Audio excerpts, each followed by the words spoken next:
এখন নিশ্চিন্ত। মৃত আর ভয় দেখাতে আসবে না। সুদূরের পথে ফেলে দীর্ঘ ছায়া দাঁড়াবে না দ্বারে, ভিতরে ভাঙবে না অস্থি ঘরবাড়ি।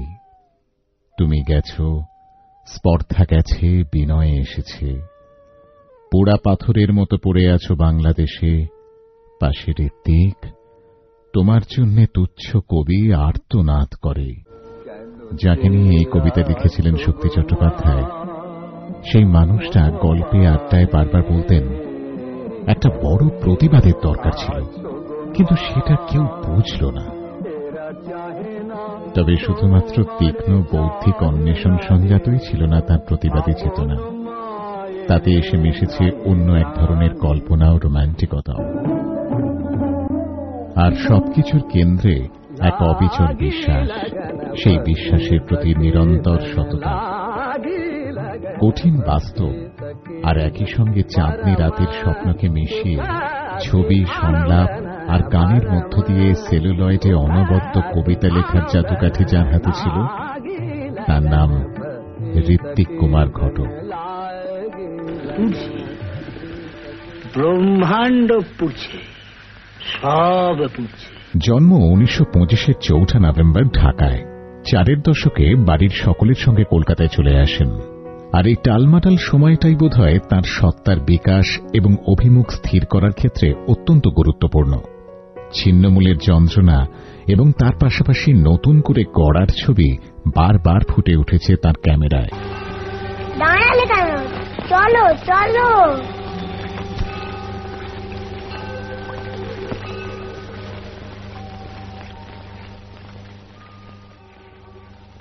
তুমি বুড়ো কেন হলে মামা? দূরে চলো।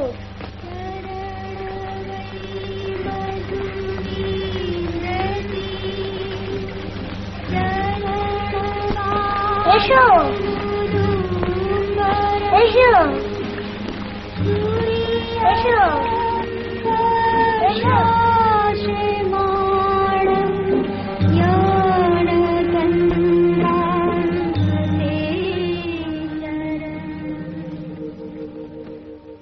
রাজনৈতিক মতাদর্শের দিক থেকে যাদের সঙ্গে তাকে এক সারিতে বসানো হয়, তাদের থেকে কোথাও যেন অনেকটা আলাদা তিনি।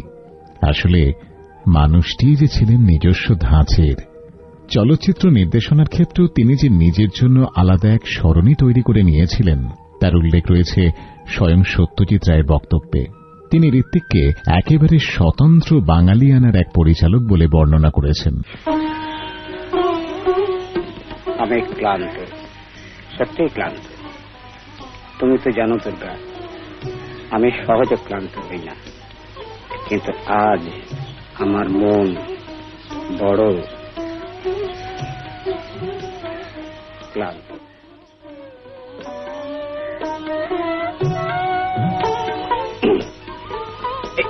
ঠিক এই কথাটাই আমি বলতে চাচ্ছিলাম। ওই বিরাট যে শালবনটা, ওইখানে আমি রাস্তা কাটাবো। তারপরে সামনে রয়েছে একটা বিরাট, তবু আমি রমরালার মতো বলে উঠতে চাই, I will not rest. Then don't rest. নিয়ে দুর্গা, দয়া করে আমার একটা অনুরোধ থাকবে। কিছু রেঁধে নিয়ে এই কাল সকালে ওই শালবনে আসতে পারলে?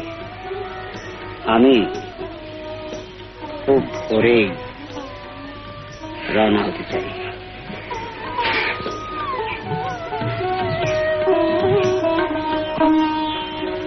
ঋত্বিকের ব্যক্তি জীবন, শিল্পী জীবন শৃঙ্খলাবদ্ধ সুষ্ঠু গণ্ডিতে আবদ্ধ ছিল না। ছবি তৈরির ধারাটিও সুপরিকল্পিত আটঘাট বাঁধা ছিল না। আধুনিক যান্ত্রিক জীবনে চতুর্দিক ভাঙার যন্ত্রণা তার ছবিতে বড় স্পষ্ট।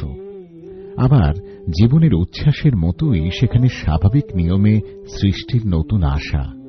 এই ভাঙা গড়া যে অযান্ত্রিক, যন্ত্র সর্বস্ব বর্তমানে, তার সেই কথাই যেন বাঁচার নতুন দিশা দেখায়। আমাদের মননে, মানুষে ভেসে ওঠে তার সেই কথা। ভাবো, ভাবা প্র্যাকটিস করো।